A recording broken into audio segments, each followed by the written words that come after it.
Hi, I'm Jaime Agostino, Vice President of Sales, Marketing, and Education with Vizo Financial, and this is your FOMC update for the April 2026 meeting. At its latest meeting, the FOMC chose to maintain the target Fed funds range at a level of 3.5 to 3.75%, and they also maintained the rate on reserve balances at a level of 3.65%. The decision was widely expected by the markets. Fed Governor Stephen Miron was the only rate action dissent favoring a 25 basis point reduction at this meeting. 3 additional Federal Reserve presidents dissented, not because of the rate action, but because the statement bias continued to favor farther easing. Beth Hammack, Neil Kashkari, and Lori Logan all supported maintaining the target Fed funds range, but did not support an easing bias in the statement. This is pretty unusual, but seems to be time to send a message to the incoming Federal Reserve Chair, Kevin Warsh. The message being that the FOMC is not on a preset path to further rate reductions, even if the administration and new Fed Chair desired things to move that way.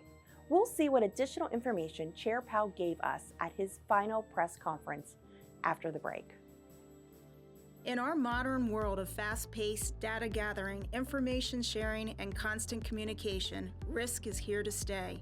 Thankfully, so are we. As a fellow credit union and trusted ally, Vizo Financial has partnered with industry leaders in risk management to offer advanced solutions and expert support to safeguard your assets. Locate any weak areas in your institution's defense systems and prepare your team's shield ahead of time by activating our services in social engineering testing, penetration testing, vulnerability scanning, and threat surveillance. And with our risk management solutions, you can count on cutting-edge technologies like 24/7 access to cyber threat surveillance operations and advanced integrations that harness the power of artificial intelligence and machine learning. Do you have the risk management solutions to prepare for what lies ahead? With Vizo Financial by your side, we can help you build a secure future today. Welcome back. Chair Powell gave his prepared remarks to start the press conference. Overall, economic activity is expanding at a solid pace with general stable unemployment, as job gains have remained low but are coupled with a decline in the growth of the labor force. Inflation has moved up recently and is elevated relative to the committee's 2% goal, as it is being boosted by the significant rise in global oil prices due to the conflict in the Middle East. The economic outlook is highly uncertain, but the committee feels they are well positioned to determine the extent and timing of additional rate adjustments based on incoming data, the evolving outlook, and the balance of risks. As this was Chair Powell's last press conference, he made some personal remarks. First, congratulating Kevin Warsh on his advancement out of the Senate Banking Committee on the route to becoming the Fed Chair. Chair Powell also gave us some information about his future, indicating that he will remain on the Federal Reserve Board of Governors for an undetermined time, though he plans to keep a low profile.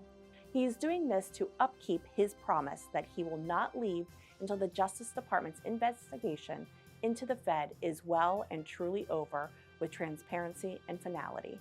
With the Fed's Inspector General still reviewing the case, and the Justice Department leaving the door open to restart the criminal investigation that they had recently dropped, if the Fed's Inspector General provides a criminal referral, that time has not yet come. In the question and answer session, Chair Powell answered a number of questions about his decision to stay on the Fed board after his term as chair is over. He said he is not looking to be a high-profile dissentant and had planned to retire, but the unprecedented legal action over the past 3 months has caused him to stay. He wants to make sure that the central bank can operate free of political pressures and wants to make sure things calm down regarding Fed interference before he leaves. He indicated all successful countries with advanced economies have central banks that are independent of political influence. Chair Powell said he will leave the Fed when he feels it is appropriate to do so. There were also a lot of questions around the committee retaining its bias for policy easing, particularly given the 3 dissents. Chair Powell indicated the policy center is moving to a more neutral base. However, a signal is sent when the committee changes its bias, and the majority were not ready to send that signal yet, given there is still a lot of uncertainty in the economic picture. Regarding the incoming Fed chair, There were some questions Chair Powell would not answer. However, he said he believed the rate-setting process will work itself out and that there are 19 strong opinions with seats at the table and 12 that vote at any one time. He said the chair of the FOMC needs to be a good consensus maker, and he feels Kevin Warsh has the tools to be just that. Well, the end of Powell era at the Fed, at least as chair. Time will tell how long Chair Powell remains on the board, but based on his press conference, he seems determined to stay until he can leave the Fed with the independence from politics that is necessary for the benefit of the American people. That's the FOMC update for April. Thanks for watching, and be well.